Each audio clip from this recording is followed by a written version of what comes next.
পশ্চিম এশিয়ার যুদ্ধের আবহে আঁচ পড়ছে সাধারণ মানুষের পকেটে। একাধিকবার বাড়ছে জ্বালানির দাম। প্রথমে রান্নার গ্যাস, তারপরে বাণিজ্যিক সিলিন্ডার, তারপর অটো সিএনজি। এরপর আজ সকাল থেকেই বাড়ল পেট্রোল ও ডিজেলের দাম। পেট্রোলের দাম 105 টাকা থেকে বেড়ে 108 টাকায় দাঁড়ালো এবং ডিজেলের দাম 92 টাকা থেকে বেড়ে 95-তে দাঁড়ালো। প্রতি লিটার 3 টাকা করে বাড়লো পেট্রোল ও ডিজেলের দাম। এই দাম বাড়ায় কতটা সমস্যার সম্মুখীন হতে হবে সাধারণ মানুষকে দেখে নেবো আমরা ওটাই।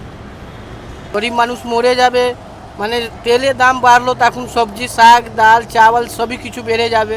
আমাদের ইচ্ছা আছে ভাড়া সংগঠনকে বলবো ভাড়া যদি বাড়ায়। গরিব মানুষ মরবে, বড় লোক তো রানী আম্বানি তো বড় লোক হয়ে যাবে। ভোট হয়ে গেলে ওই কথাই সবাই বলবে, বেসরকারি আসুন না, ভাড়া বাড়াবো না, ভাড়া বাড়াবো।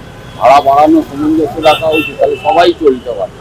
সরকার বলছে আবার কমবে, আবার বাড়ে, সবারই সমস্যাই হচ্ছে। সমস্যা তো পেট্রোল ডিজেল আমাদের নিত্যক্ষেত্রে, আমাদের ক্ষেত্রে খুব সমস্যা হতে পারে। 8 লাখ 9 লাখ টাকা পুঁজি দিয়ে 50 টাকা কামাবে, বলুন পোষাবে? জ্বালানি দাম বাড়ছে, আয় বাড়ছে না, তো এর জন্য সরকার যদি কিছু উদ্যোগ নেয় ভালো, যদি কোম্পানি যদি এখানে নিয়ে আসেন তাহলে এখানে ভালো হয়। এটা তো দেখতে হবে, সুবন্ধ বাবুকে কিছু করতে হবে। ফলো করুন বর্তমান।